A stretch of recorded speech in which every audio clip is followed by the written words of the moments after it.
familiar stranger from the past. This mysterious and very exciting story is devoted to those who are literally addicted to reading detective novels or listening to various scary narratives. Welcome to the world of mystery, our devoted attenders. There is a man in his 50s who is fond of reading different detectives. His name is George.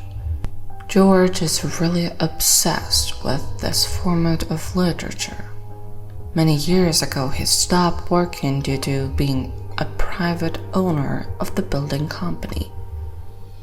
The man is currently surrounded with the professional staff, the members of which get the salary every month for carrying out a qualified work.